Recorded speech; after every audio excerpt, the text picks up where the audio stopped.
In this video presentation, we're going to take another look at our basic accounting equation and then transform it into the expanded accounting equation.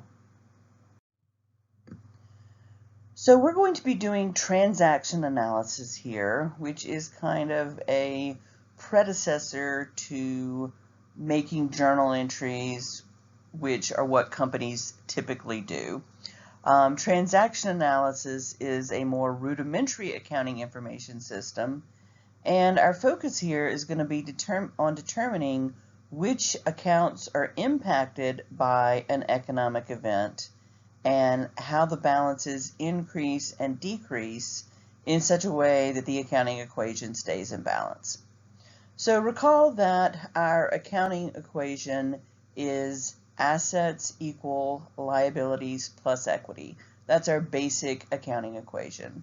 So examples of economic events, remember back to our very first video where we talked about economic events for Target, and we said that Target might purchase goods for resale, they might make a sale, they might pay their employees, they might borrow money from the bank. So just going through a couple of those and thinking about what accounts are impacted by the economic event and how the balances increase and decrease in such a way that the accounting equation stays in balance. So our example here is that Company X is going to sell common stock in exchange for cash of $20,000. So the company is issuing stock to shareholders. Shareholders are contributing cash to the company. They're receiving cash of $20,000. So the cash account is impacted and it's going to increase $20,000. They're issuing common stock, and so they're also going to increase the common stock by $20,000. So we've had an increase of $20,000 on one side of the accounting equation, an increase to assets of $20,000, and we've had an increase of $20,000 on the other side of the accounting equation as well. We've increased common stock by $20,000. So at this point, our accounting equation, assets equal liabilities plus equity, would be assets of $20,000 equal liabilities of 0 plus equity of $20,000. So we're going to be going through a series of transactions, but before we can do that, we need to expand our accounting equation. So in the basic accounting equation, we have assets, liabilities, and equity, but we know that there are other elements of the financial statements that are impacted by the economic activities of the business as well. We've got revenues, expenses, and dividends. So we need to address the question of how do revenues, expenses, and dividends impact the accounting equation, and ultimately that's what results in the expanded accounting equation. So we're going to go back and pull together several things that we've talked about over the course of these Chapter 1 videos to be able to understand this. All right, so basic accounting equation, assets equal liabilities plus equity. What is included in equity? Common stock and retained earnings. So we know that the common stock account is increased when you issue common stock, but what increases and decreases retained earnings? Retained earnings is increased by net income and decreased by net loss and dividends. So if you think back to the statement of retained earnings that we constructed in the previous video, we took beginning retained earnings, we added in net income, we subtracted out dividends, and came down to our ending retained earnings balance. All right, so essentially what we're doing there is increasing retained earnings by net income, decreasing it by dividends. So breaking this out one further step, what increases and decreases net income? Net income is increased by revenues and decreased by expenses.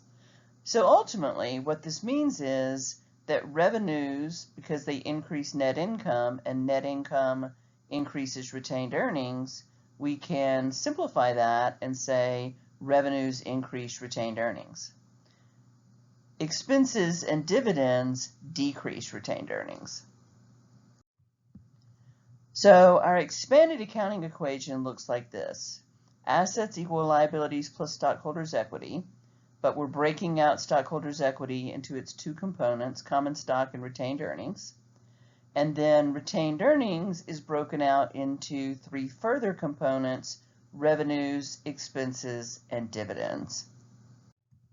So ultimately, when we're doing transaction analysis, we're going to record revenues as increases to retained earnings and expenses and dividends as decreases to retained earnings. So one further point that I wanted to touch on before we move on is about assets.